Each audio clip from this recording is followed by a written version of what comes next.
لباست بسیار زیبا شده است. کو یک دور زن. دامنش را کوتاه کنم. قدی لباسش بسنده است، برای کوتاه کردن حاجت نیست. خاله سوزن خوش آمدید. شما روید بعد دوام میدهیم. خوب شده است. مرحمت، خوش آمدید. چی می نوشید؟ چی بیارم؟ مرد پسری من است. او شخصی هست که چخلی که تو فکر میکنی آن طور نیست. برای همین چخلی که خوی همان طور مناسبت کردنت رو بس کن. خاله سوزن،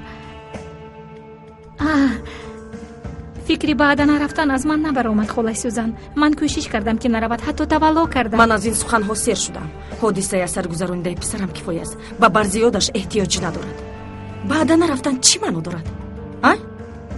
با نزد آن جوان رفتن چی منو داشت؟ با قرارگاه پلیس افتادن چی منو دارد؟ ما فرزندانمان رو به تو امانت ندادیم. اگر قوتت نمیرسید به من زنگ میزدی، اگر نشود به پدرش زنگ میزدی. تو با کدام عقل به این همه اجازت میدی؟ تو کیستی؟ کیستی؟ من دوست داشته این مرد میباشم خاله سوزن. من او رو در بیمارخانه یک روزم تنها نگذاشتم. این رو شما نقص میدانید. آیا با برابر 20 روز در بیمارخانه ایستادن اعضای عائله میشوی؟ دوست داشته مرد هستی؟ یکی از دوست داشته هایش. پیش از تو هم دوست داشته داشت، بعد از تو هم دوست داشته اش رو پیدا میکند. اگر باری دیگر پسرم رو با خطر روبرو کنی، با آسانی از من خلاص نخواهی شد. با کارهای عائله هم دخالت نکن. از این پیشتر نیست رو آگاه کرده بودم. حدت رو بدان. این باری آخران شود.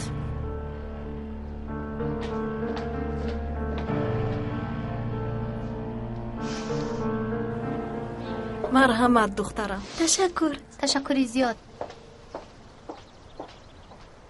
آخر من و تو دوگانه گمان کردم که برای درد دل کردن به من زنگ میزنی، ولی تو حتی به زنگ هایم جواب نمیدهی. یگان خبری خوش ندارم.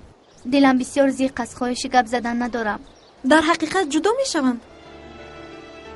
گوش کن، وقتی پدر و مادر من هم جدا شدند، من هم تو بر این غمگین بودم. مادرت جدا شدن میخواهد یا پدرت؟ الیف چی فرق دارد؟ از دو سر جدا میشوند. این فرقی کلان دارد. اگر مادرت جدا شدن خواهد، پدرت دیوانه میشود. اگر پدرت جدا شدن خواهد، مادرت. طرفی که جدا شدن نمیخواهد بسیار کارهای بی منطق رو میکند. مثلا مادری من برای غمگین کردن پدرم با مرد عائله دار شد که خیلی بی‌زیب است. من اون مرد بی‌زیب رو تماما دیدن نمیخواهم. الیف، این موضوع رو محکم کن. اگر جدا شوند هم با شخص دیگر عائله دار نمیشوند. ما با اکم به این اجازت نمیدهیم. فهمو عذر میخواهم.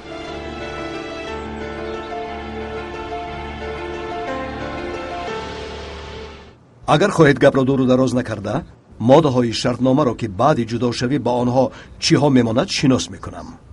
خانم سوزن، شرطنامه پیشنهاد کرده اتان را ادوکات های جناب کمال از نظر گذرانیدند. فکر میکنم که عاید مشترک بودن شرکت و تقسیمات غیر منقول ها، زمین، پول های نقد یگان نافهمایی نیست. در اصل همین خیلی است. همچون ادوکات جناب کمال باید منفعت هایشان را حمایت کنم. شرط های پیشنهاد کرده تان باعثی قبول نبودنش را باری دیگر میخواهم بگویم. از تو خواهش کرده بودم که این موضوع بسیار دور دوام نکند. شرط ها را قبول میکنیم. اما جناب کمال، شرط ها را قبول میکنیم. اینطور باشد دوام میدهیم.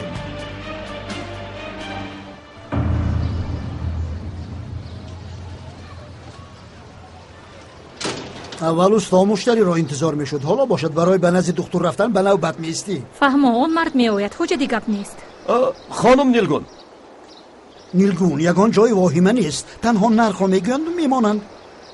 سلام جناب حسین، عذر میخواهم که 3 روز دیر کردم. کمی تشویش داشتم. به صورت حسابتان پول اجاره را سحر پرداخت کردم. دیدم.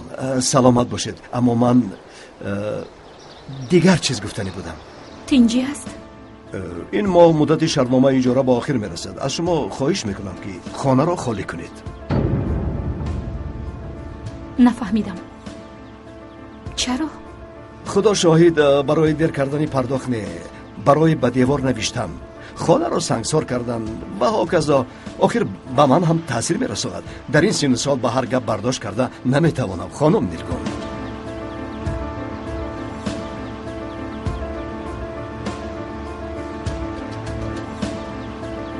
من شما رو فهمیدم جناب حسین، فهمیدم.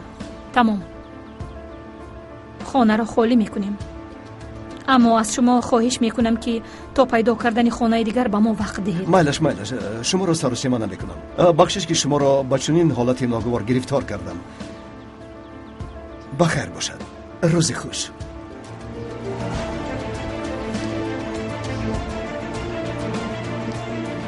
مادر چی شد؟ اماکی حسین چی میگوید؟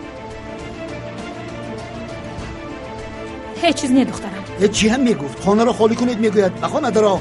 بلاها پسی هم میآیند. نیلگون من به قهوه خانه میروم. بعد به من خبر ده. اویدی چیچک باشد برای راه افتاده نشدن و دفع هر نمود ناخوشی ها تنها 4 ساعتی واخوری در یک هفته را کفایه می شمارد. خلاصه در یک هفته می توانید تنها 4 ساعت با دخترتان واخوری کنید. برای چی؟ 4 ساعت را مناسب دید. یگان کس واخوری را با دخترم مانع شده نمیتواند. شنیدید؟ یگان کس، یگان نیرو برای دیدن دخترم مانع شده نمیتواند. اگر این موضوع را به دادگاه سپاریم برای کودک‌ها از این هم وزن‌تر می شود. اگر در چنین شرایط دخترتان شما را دیدن نخواهد. تو چی گفتی؟ جمله‌ات را تکرار کن. میدونید جناب کمال من دوامی جمله را بگو. جناب کمال ناخواست شد. عذر میخواهم. برخیزید از اینجا روید. زود برخیزید. این جای را ترک کنید همتان.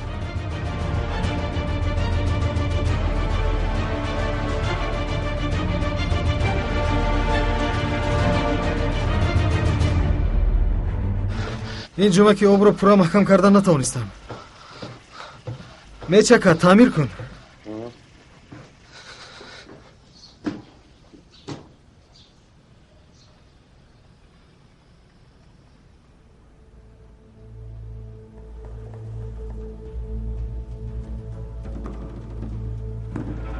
دوستم من روم تو که به کار ده نکنم.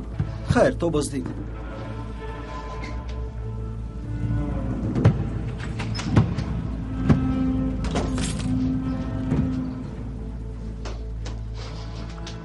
خودی رفتیم. ما با تو گپ دارم. من یگان گپی گفتنی ندارم. اگر گفتنی نداشته باشی گوش میکنی. رفتیم گفتم.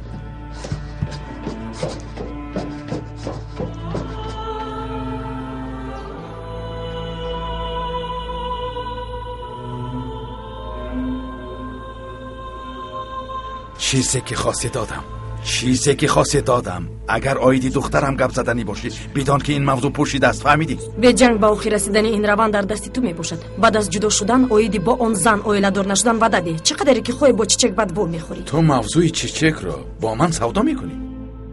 همین قدر مرا پس میزنی؟ این قدر عجیب است. تمام حیات رو با دروغ ساخته ای و این جمله خاصی تو نیست. همین طور نیست جناب کمال؟ بعضن در این حیات انسان با کی عائله دار شدنش را قرار دادن نمیتواند.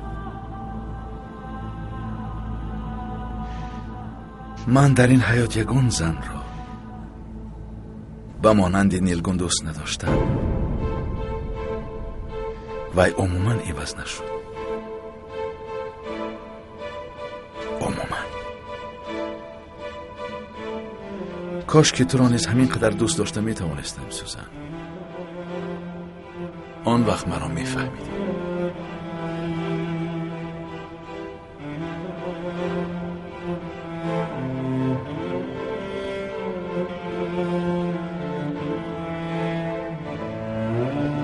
من هم دوست داشتم. باور کن که من دوست داشتم و اون شخص تو بودی. برای من مخصوص بودی.